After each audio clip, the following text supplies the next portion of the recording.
एक छोटा सा प्रसंग आपके लिए सुनाते हैं, फिर आप कीर्तन करना, क्योंकि भगवान के नाम से तो बहुत बड़े काम हो जाते हैं। तो आप कीर्तन जरूर करना, क्योंकि जब कीर्तन होता है तो भगवान प्रकट हो जाते हैं। यहाँ पे तो बिजली है क्या नहीं आएगी ये? यत् फलम नास्ति तपसा न योगिन समाधिना तत्फलम लभते सम्यक कलौ केशव कीर्तनात्। कल काल में इस कीर्तन की बहुत बड़ी महिमा है। आपको एक कथा श्रवण कराते हैं, श्री धाम वृंदावन की बिल्कुल सत्य घटना। अभी 2-4 साल पहले की घटना है।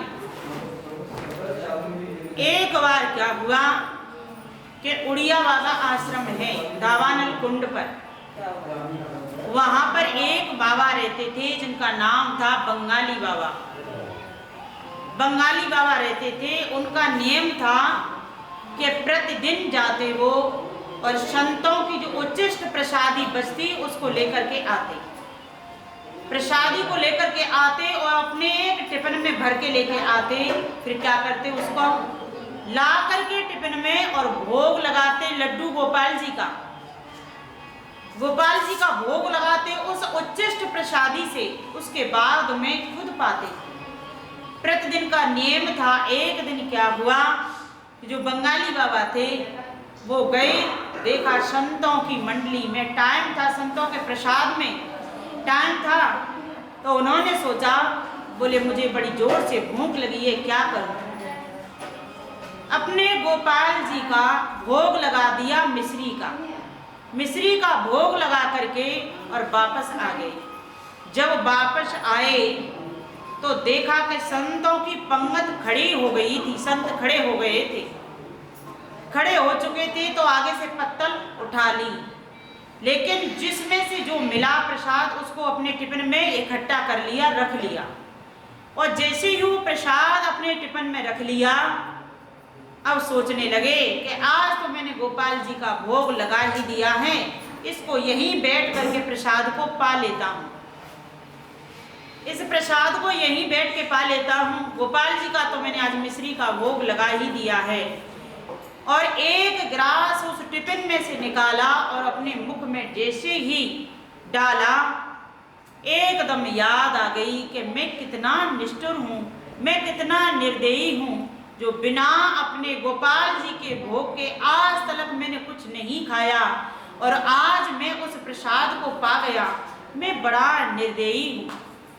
अगर मैं बाहर फेंकता हूँ तो ये महाप्रसादी है, संतों की प्रसादी है, इसका अपमान होगा। और अंदर निकलता हूँ तो मैंने गोपाल जी का भोग नहीं लगाया। मैं अब क्या करूँ? असमंजस में पड़ गए बंगाली बाबा। रोते रहे। 3 दिन तक वो मुख में ग्रास रखा रहा, 3 दिन तक अचेत अवस्था में पड़े रहे। तो वहीं पर एक छोटा सा बालक आया और उस बालक ने कहा, बोले बाबा मुंह खोलो, आ करो। और जैसे ही सिर पे हाथ रखा, तुरंत चेतना उस संत की जाग गई। बंगाली बाबा को चेतना आ गई और मुख खोला। जैसे ही मुख खोला और कहा, आ बोलो ना। 3 दिन का मुख में रखा ग्रास, उसमें हाथ डाला और निकाल करके खुद ने रख लिया। छोटा सा बालक था, 4 साल के समथिंग, और उस ग्रास को मुख में रख लिया। जैसे ही ग्रास को मुख में रखा, बंगाली बाबा समझ गए कि इतने दिनों से मैं अपने लाला का भोग लगाकर ही कोई चीज पाता, आज मैंने ये वो दंडता की थी, तो इसको मेरे मुख में से निकाला इस ग्रास ने कोई और नहीं है, मेरे साक्षात ठाकुर जी हैं। मेरे गोपाल जी ही एक बालक के रूप में मेरे सामने आए, मेरे मुख में 3 दिन का रखा हुआ ग्रास उसको निकाल करके पा गए। मेरा तो जीवन व्यर्थ है, बेकार है, ऐसे जीवन को मैं जी करके क्या करूँगा? उन्होंने रोते रोते पंचभौतिक शरीर को दूसरे दिन सायंकाल के समय अपने पंचभौतिक शरीर को त्याग दिया।